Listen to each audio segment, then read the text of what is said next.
Welcome to the Guts Podcast. I'm Joey Donovan Guido, and today we're going to be talking all about trauma with Steve Hoskinson. And Steve is the founder. Hello.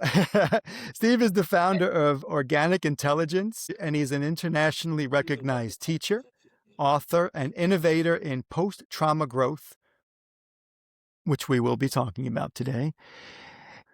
And with that, Steve, welcome to the show. Thank you so much. I'm so looking forward to our conversation and just really appreciate the invitation. Yeah, let's jump in. So for me, I'm also a big fan of Stephen Porges and the Polyvagal Theory, Right. and learned a lot about the green, the yellow, and the red zones, and feel that like for me, and I think for a lot of people, what happens is we kind of get stuck like in this fight or flight or in the yellow and the red zones, and for me, I think a lot of that ties back into a very lengthy span of time where there were financial issues, from layoffs and things like that, where they dragged on for so long and they were kind of traumatic events. And sort of feeling like survival level things. Totally. So I can see that. As the observer, I can see this playing out. That's one of the things I wanted to kind of dig into today, because one of the things I really like about what you do is how you say, like, you don't got to dig to the root of the trauma.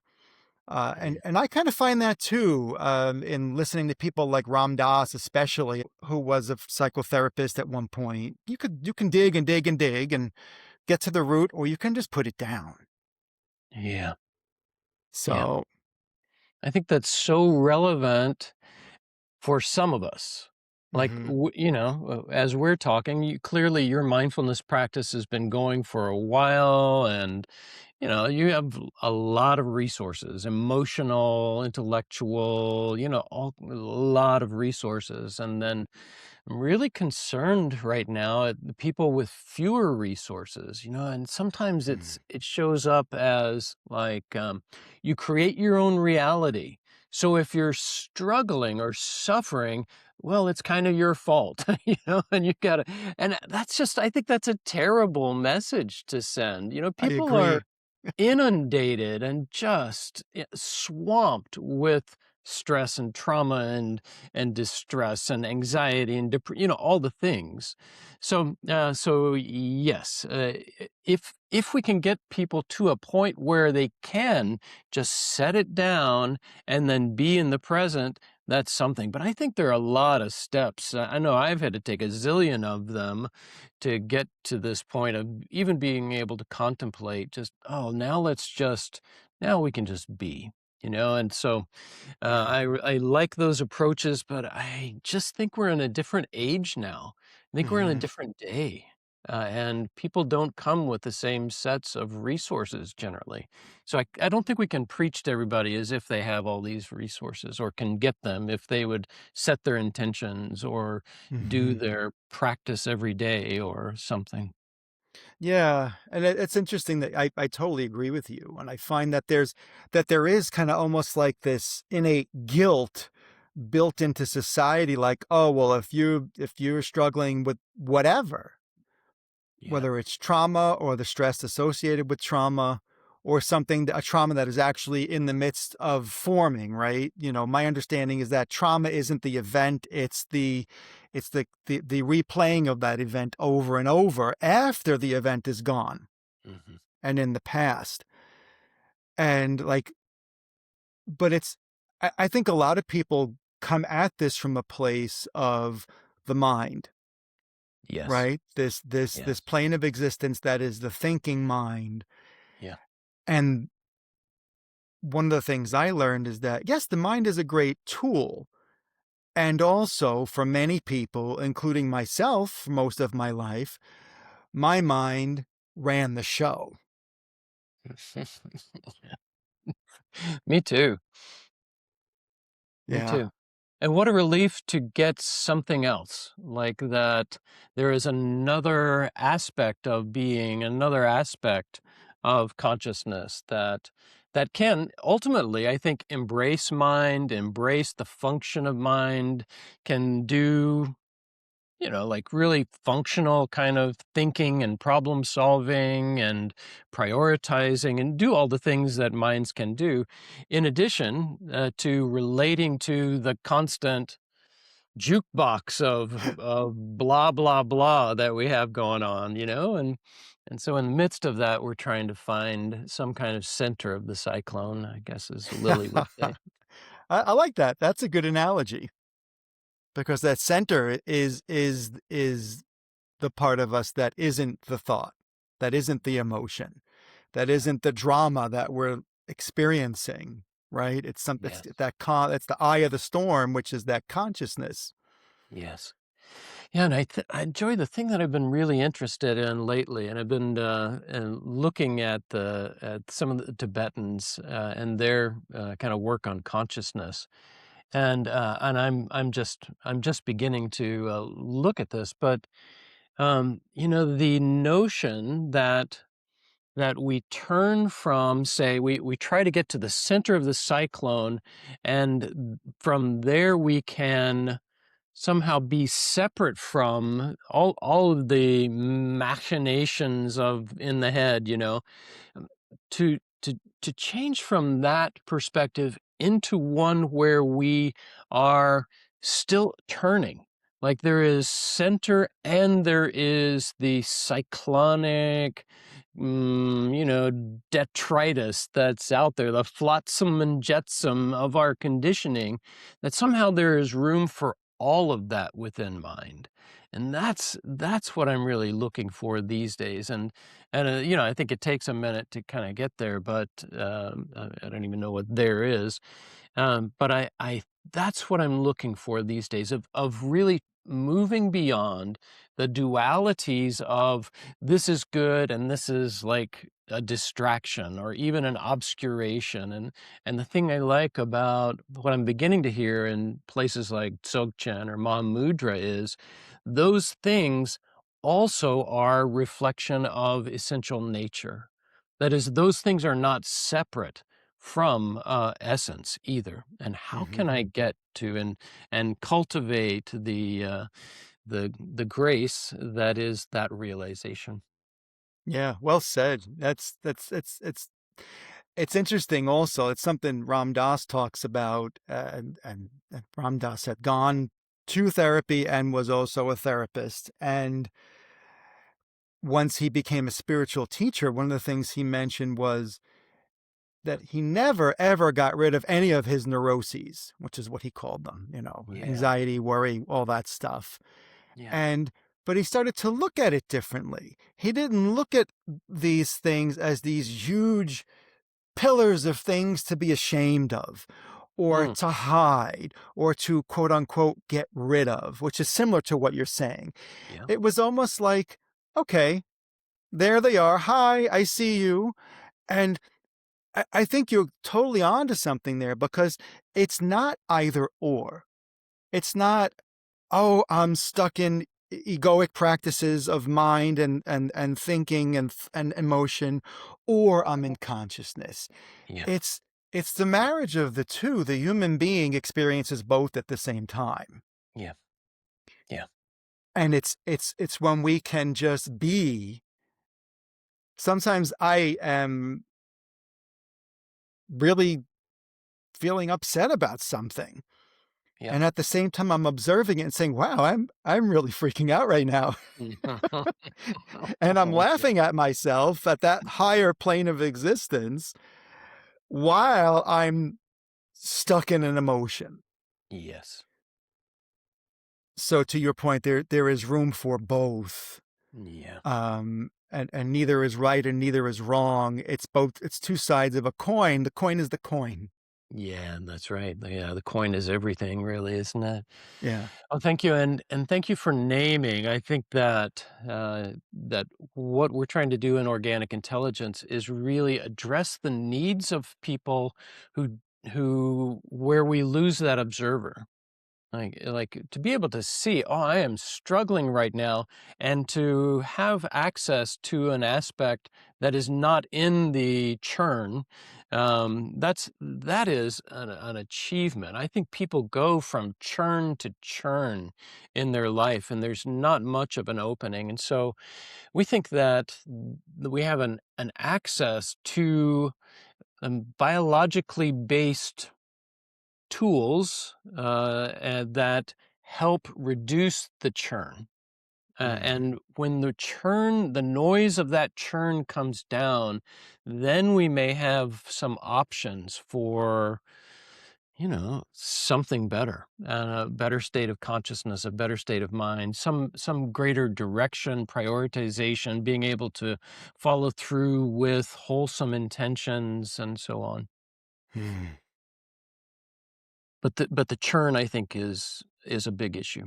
Yeah. And I think current psychology and current therapy and current trauma approaches that are then taking us to the root that you were talking about, or trying to dig out the source, or even review the event, add too much intensity that adds then to the churn. And sometimes it works really well. You may know I trained in the somatic world of trauma for 17 years. And so I trained in those approaches that will take, the traumatic event and then chunk it down into titrated bits, and we're going to feel the sensation of that and then discharge it. And Mhm. so that sometimes works. But but we take a really different approach because we feel like it's safer to realize something else, to build a foundation of well-being first. And that's where we start. And as it turns out, once you begin to build that foundation, it starts to build itself, and then you can begin to let go of a lot of things like we've been talking, like just set it all down. But it's interesting when you talk about the churn because that's one of the things, like, even in preparing for a podcast, at least from my end, the mind can sometimes start to take over with fear, like, am I prepared enough? Do I have my questions ready? And, you know, when that churn is in full force, it's almost like being in the IMAX theater in the front row. Right, right. Just immersed in it. Right. And we don't realize it's part of the passing parade and it's just a moment and it's just part of a moment. It just happens to be all we can see at that point. Yeah. And so, like, for me, it's like taking that step back from what you call the churn, being able to say, you know what? I am not my thoughts and emotions. Mm, mm. They are things I experience. Yeah. And I can't remember exactly where I learned this, if it was from Eckhart Tolle or Jay Shetty or someone else, but it was something I learned.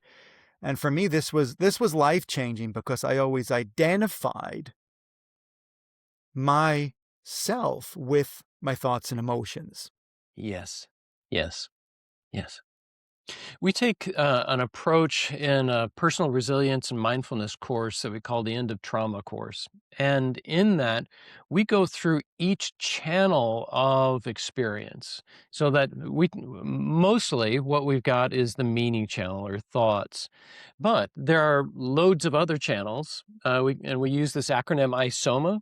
So there are images, there are bodily sensations, there's the experience of the outside world through the senses that we call orientation. There are thoughts and feelings. And we take our time each week to go through each of those channels and practice receiving positive states through each of those channels. Because, like the fear that you say or trauma, these are simply physiological, biological states. And that's what we work with in organic intelligence. And all of those states are comprised of combinations of images, sensations, orientation, meanings, and affects.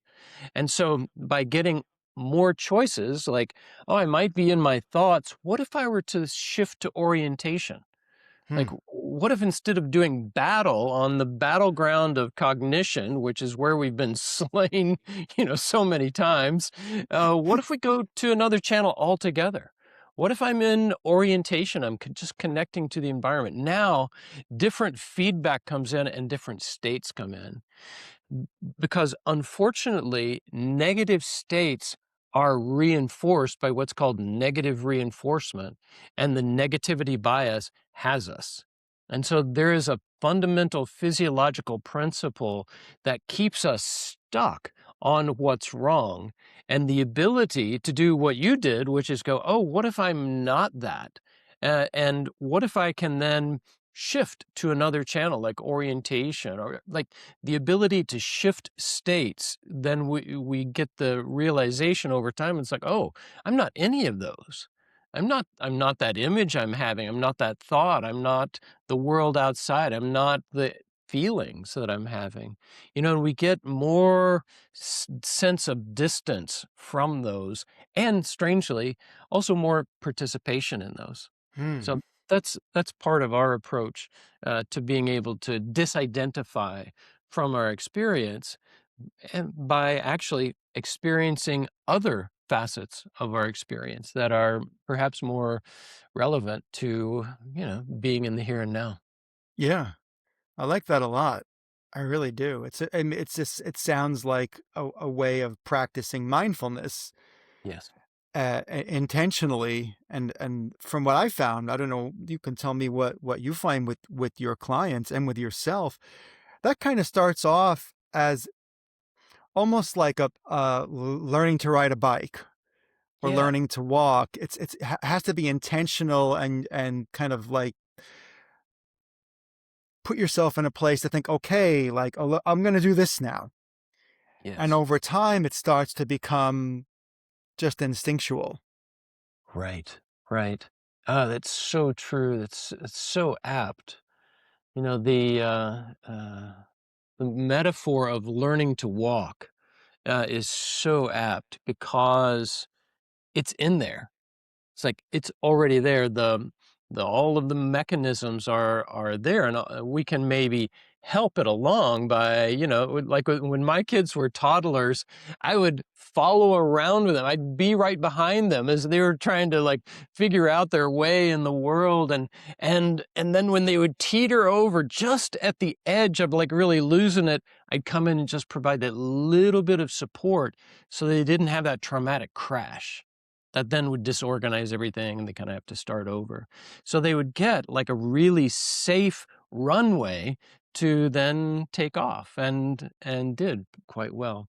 So I love the metaphor of learning to walk because we suggest that our own wholeness is there all the time, that orientation connecting to the environment through the senses is inborn within us and too little accessed, and that this wholeness is messaging us all the time in those other isoma channels, while the what's wrong attention has us in thought, and I'm ruminating, I'm fearful, and I'm not prepared, and I wish I had, and they shouldn't have said, and right, all of that business that's happening.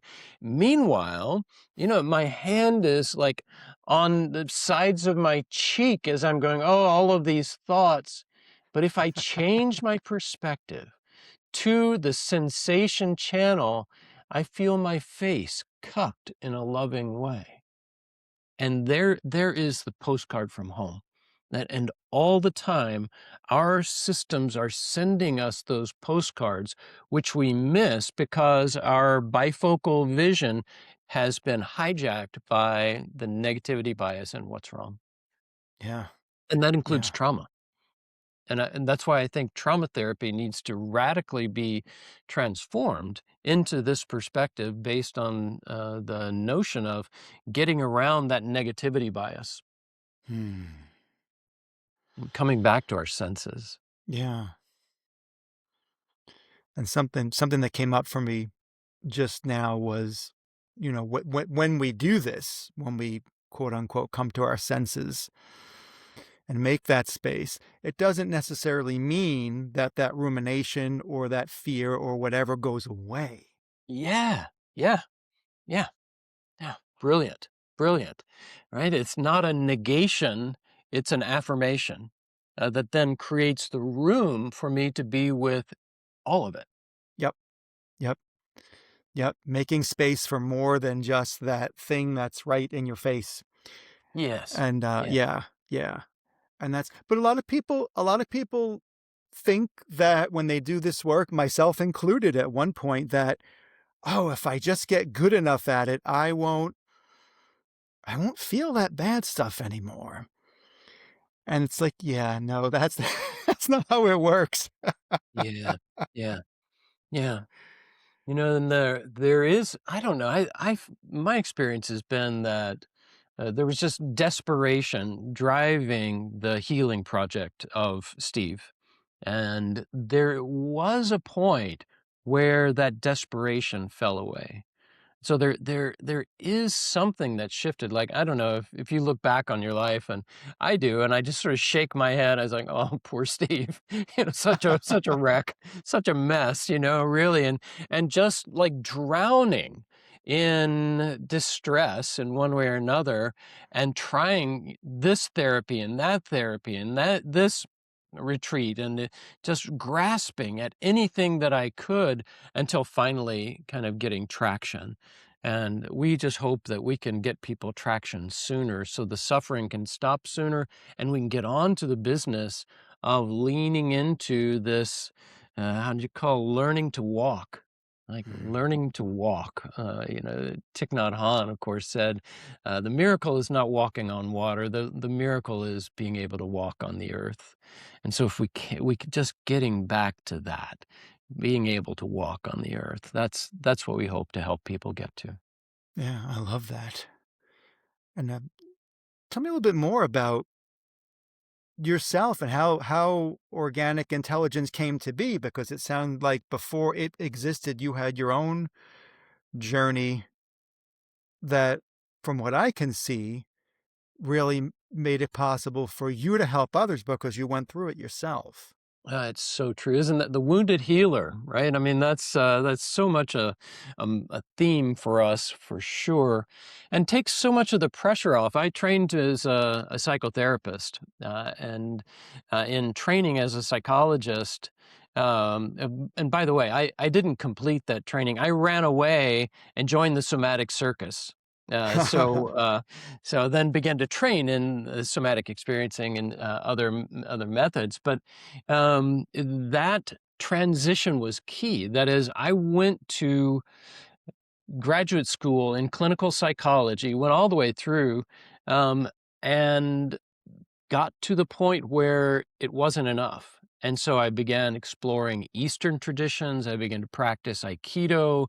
I began to do meditation. I found and began to, sort of delve into the Gurdjieff work. And there are many, many traditions that those were the flotation devices I was reaching for, because I just had felt I was drowning in disorientation and anxiety and distress and procrastination and all the things. And so when I began to get traction just by the accumulation of all of those psychotherapists, I just burned burned through so many psychotherapists. I feel badly for them, because they were really good at what they did, and I was just immune to the process. I learned a lot, but each of those baby steps incrementally then brought me to, finally being able to get traction when I began to get the somatic element, get the body piece really on board. And so from that, I began to realize, there is something more even than sensation. There is this intelligence within us that is a wholeness wanting to communicate itself. And so I stopped being trauma focused and really began to look at the well-being that's arising from each person in all of their channels of experience, and began to reflect those back, and then people began to organize. They began to get traction on their own sense of wisdom and intelligence. Hmm. In this really safer way. When I was working in trauma, we would have people feel their sensations. They would talk about their trauma, and then they would feel the sensations of trauma. They would feel tightness in the shoulders, the an image of something scary coming to them, and then we would feel that in the body, and then it would perhaps uh, discharge and go away. But what I found was sometimes after the session, people didn't actually get better. Sometimes they actually got worse. And so I realized that something had to change. We had lit a fire that, rather than just that warming the system and then burning out, it became a forest fire. And Hmm. I set out to discover how to be able to do this safely, how to really work with somebody so that the fire is warming and friendly and not really going to burn down the house. Hmm. And is this directly related to the post-trauma growth that you do? Yeah, exactly, exactly. So we began with like these channels: image, sensation, orientation, meaning, and affect. We begin with beginning to recognize that orientation is one of the preconditions. So it's a bit counterintuitive because it is getting the attention not inside but outside. As a therapist, I had been trained for helping people be aware of their emotions and identify their emotions and their feelings, their thoughts, their sensations, even, and had been facilitating mindfulness like from college days. That's back in the previous millennium, and helping them then be inward. This inward, which is necessary at one point, but on the early part of the journey, we've got to bring the attention into the exterior environment because the brain is doing something really important and needs that information. And it needs the information from the outside because the brain is, and neuroscience is really clear on this, the brain is the predicting brain. It's actually mapping what's out there and getting us ready for what's coming. And so if my attention and awareness is all on the inside, it can't get me ready for actually what's really coming. If it's on the inside, the information is all based on the past. So I'm being readied for what's happened in the past. And that typically is not, like our favorite place to be. So instead, we just get the mindfulness of the external world and register that, and then the brain can do its job of predicting, like, oh, it's a warm sunny day out there, or oh wow, it's really breezy, or there's snow happening out there maybe, and it'll begin to create little pre goosebumps to get you ready. The brain is the predicting brain, and orientation, as connecting to the environment through the senses, is the bridge that helps that happen. Hmm. And that's it's so interesting because this is exactly what I look at. It's from a slightly different angle, but it's that outside world that one gives me more objectivity. Because if Yes. it's all internal, like you said, based on the past and being negativity biased, we're remembering the negative, and then there's this. It's like this all of a sudden this real dark scene from a movie Yes. that doesn't really exist anywhere else but in between our ears. Yes. And this awareness or tapping into the external also connects us with nature, Yes. with our Mm. surroundings, with an energy that is outside of ourselves, with what I would call the universe. Yes. Some would call God or Buddha or whatever, but to me, Right? that these are all pointing to the same oneness. Yes. Yes. in a really clear, ordinary human fashion. Charlotte Joko-Beck, sensei in the Zen tradition, wrote a book called Nothing Special. It's just what's there, just normal kind of or regular, usual physical reality. There's the wall, there's the light, there's the tree. It helps us get a little accustomed to equanimity, gets Mm. us a little accustomed to just here and now. Nothing magical, nothing dreadful, just and that's foundational. And many people, many people feel relief because they've been on such a journey of distress. Getting back to neutral is a great relief. And so from there, then we can build toward those areas that you described that are Mhm. actually, quite blissful as well. The realization of our participation in everything in nature and with one Mm. another. So you mentioned this already about starting from the healing of our biology Yes. and how it helps us grow and let go of some of the trauma. Uh, can you dive a little bit more into how that works and how it helps us grow spiritually? Oh yeah. Well, that's. I'd love to continue our conversation this way. Was how we're heading. But it begins with that orientation that sets our system on a more even keel and gives us some foundation of ease. And my discovery of this was really accidental. I began to use this process of orientation in session, and then I found this weird thing happening, which is people stopped talking so much about their trauma and started talking about and having access to resources. And these resources come up from inside. And so just like I was saying, like, oh, I'd be stressed out, and then in my mind I'd be going, oh, why did that happen, why me, why, and then I realize in sensation channel, in this other channel, here's my hands on either side of my cheeks just loving me up somehow. Mm.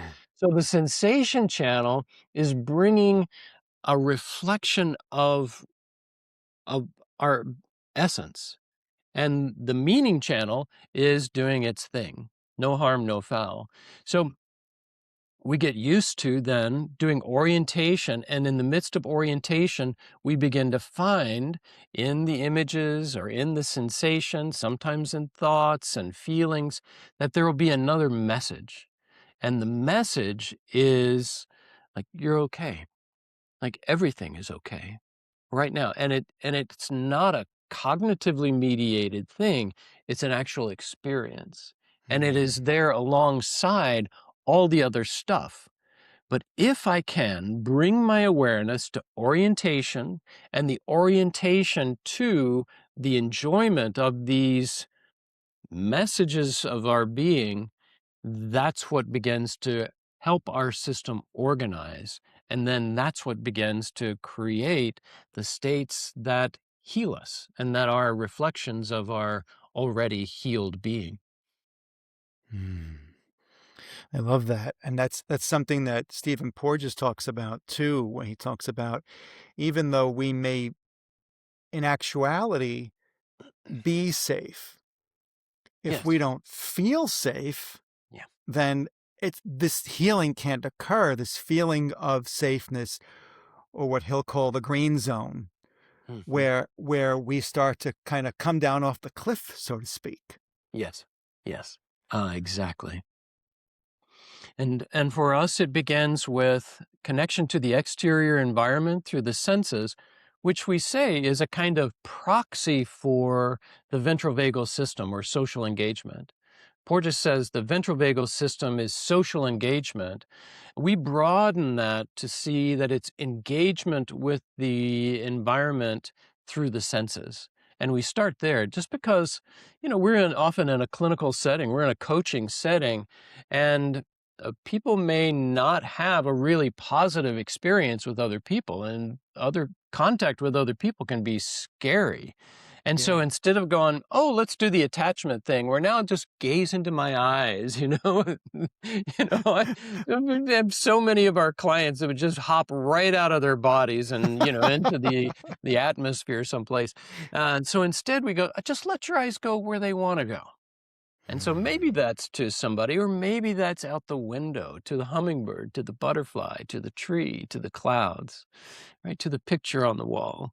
So we really hand over to the system itself the reins of guidance toward well-being, and knowing that the system wants to walk, wants to inhabit its wholeness, we can trust it over time to come out of the habit of what's wrong, that negativity bias, and begin to cultivate the other, which is the savoring of wholeness and well-being, safety, in other words. Yeah. Would you say your process, which I love, is a form of co-regulation, but not just with another person? Yes, fully, fully. It is relationally contextualized with the coach standing in the position of realizing that they're talking to another whole being. That is, we're not seeing people in terms of their wounds, although we see that. We recognize that within the context of the entirety of their wholeness. And that is deeply co regulating. When you get somebody there that sees both your woundedness and your transcendence simultaneously, that is deeply, deeply healing, deeply co regulating. And within that, arises person's agency and the ability to act more and more from the standpoint of that well-being. Yeah. And with that work, like when someone comes to you in a state from a traumatic event or events, they come to you Yep. feeling perpetually overwhelmed, stressed, stuck in that feeling of danger or threat. Yes. What's some of the first things you work on with them? Is it what you just mentioned? Is it breath work? Like what helps? What's the first thing that I know I'm blanketing things because it might be No, different that's for different okay. people, but is That's there is there one or two things that seem to work for a large bit of people you work with? Well, it's super that you ask, because the thing that we begin with always is attunement, is the relational connection and the communication to the client that they as a person are more important than my ideas of what healing is supposed to be. Like that person is what really matters. And so once we get that established, that's a vehicle. Then we have a relational vehicle that then we can really collaborate on a plan for how healing might take place and how they can take part in that plan. And in fact, we'll co-develop it. We have these physiologically based tools like orientation to wholesome pleasure and enjoyment, and all of that then begins to be experimented with. Like, I wouldn't coach a person typically on orientation. Like, we would wait, and then at one point they look out the window and you see the biology bringing orientation to us. And as they begin to notice that, I might join them and enjoy that looking out the window. And then we might take a moment and go, wow, how nice it is that we can take a break from everything and just be in the here and now by seeing just the breeze in the trees, something like that. And then a new state comes. And Hmm. then we're beginning to value that state, because we value those states of like feeling better, not because they are healing in themselves. They're just better.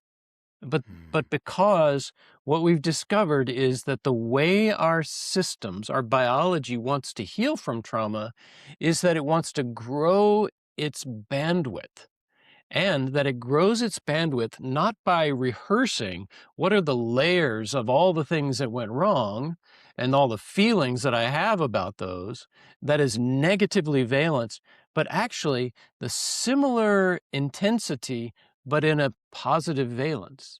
There was a classic OI session in which I was talking with somebody who had been in the Loma Prieta earthquake, and not far from where we are, and she'd been in her house and her kids were there, and there was this earthquake, there was loss of life. But what she talked about was how beautiful it was when she moved to Pleasanton, California. Hmm. Pleasanton, as if that's not a clue. And so in Pleasanton, and she said, how it is, and you'd be there, and there's like in Christmas, there'd be like surfing Santa, Santa in his trunks out there, and she began to tear up. She said, this was the beginning of like a better life for me and my kids. And so there was the affect, there were the tears. And then she said, and I was at home, and remember the wall phones? You'd get on the wall phones, and there was a train, but it was my train, and it would go by, and you go, wait a minute, hold on, the train's going by, and then she said the whole house would shake, right? And so she was describing the same experience of being in the earthquake, all the what's called retrieval cues, but not in a negative way, in a uniquely positive way.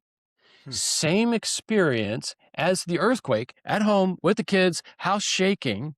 But instead of it being the terrifying version of that, which is the upside down, she gave the version of it that would give her the experience, but without all of the negative intensity. Hmm.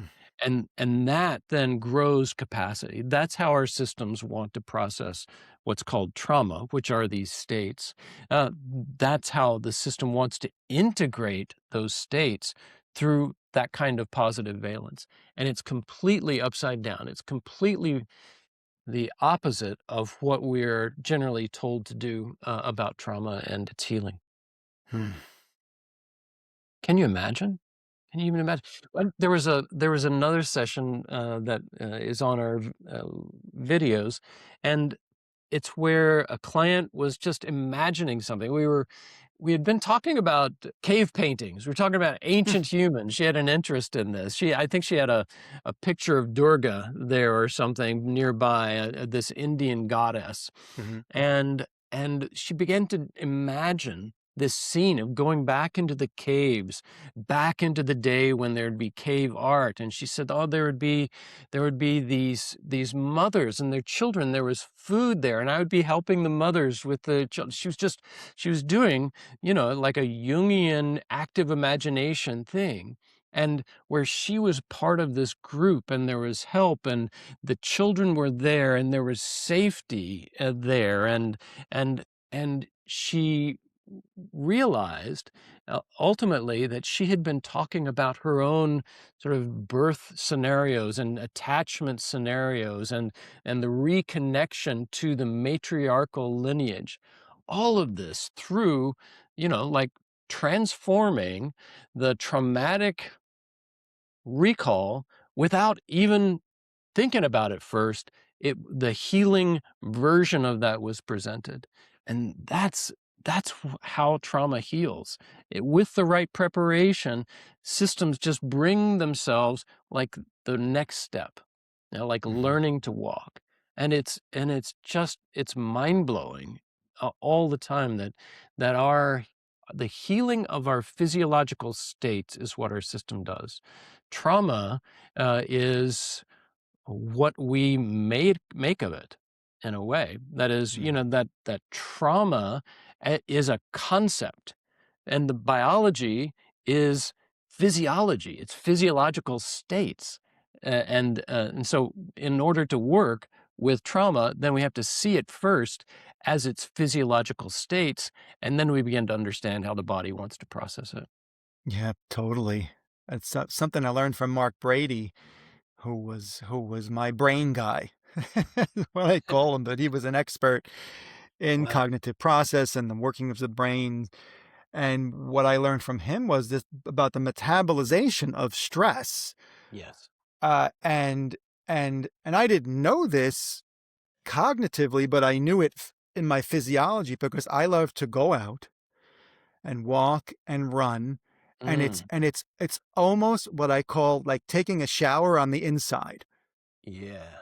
and literally like leaving some of this trauma and this stress and this fear, sweating it out, so to speak. Nice. Nice. And I think to your point about, well, one of your points, it's getting out of our head. This is a literal example of actually getting Yes. out into the world. Right? And we notice what we notice, right? We might notice our footsteps. We might notice the birds. I notice the wind a lot. I have a Hmm. very interesting relationship with the wind because I used to really not like when it was windy out Really? until I did a meditation on wind in Ireland of all places, and I realized, man, the wind is just, it's just existing. Wow. Wow. And kind of back to your perception, like my original perception was, let me complain about this. Yeah. And now it's, oh, there's the wind. It's just existing. It's not that, ooh, the wind. It's just wind. Back to like fundamental reality. Well, Hmm. and also elemental reality. Yeah. Like in terms of the elements, wind is a potent force of transformation as well. Mm. And it goes back to your point about what's going on in the mind and how we're perceiving something instead of, or just looking at it and saying, okay, that's just like, oh, that's the wind. Oh, that's some fear. Mm. Yes. Yes. That's a sensation, and then that's a fear, that's a thought, then there is that's just wind. And from that's just wind, there can be so many other possibilities because we're not running in the same channels of what's wrong, of the approach avoidance system. It can Yes. just be some new opening. It's just wind. Yeah. Wow. You just read my mind because when you said that, I was thinking about aversion and attachment. Yes. Right? Yes. We're not running toward it. We're not pushing it away. We're Yeah. just noticing it's there. And Mm. and that's, from what I found, that's where the suffering comes in, is when we want to hold on to a good feeling Yes. or push away one that we see as negative. Yes. So, on that note, is there anything else you'd like to share before we wrap up? Oh, it's just the enjoyment and appreciation of this time, and this for me has also been a gift, to be able to share some time with you, and the sincerity of your own journey and the support then that you provide to, I'm sure, countless people, and including and perhaps most importantly your spouse and your wife. This the support that you provide and all the ways that your well-being emanates then into your household and then out far even beyond that. So kudos to you for that and gratitude for this time. Yeah, thank you. I appreciate the kind words, and it's been a great gift for me as well to talk with you. And for listeners, if you'd like to learn more about Steve or the courses he offers, and he's got some cool ones, including the Organic Intelligence Coach certification, you can visit his website at organicintelligence.org. And to get to that coach certification, it's organicintelligence.org/OI dash coach dash certification. That'll also be in our show notes for today. And with that, Steve, thank you for being on the show. Oh, it's such a pleasure. Yeah, may all beings benefit from the work here.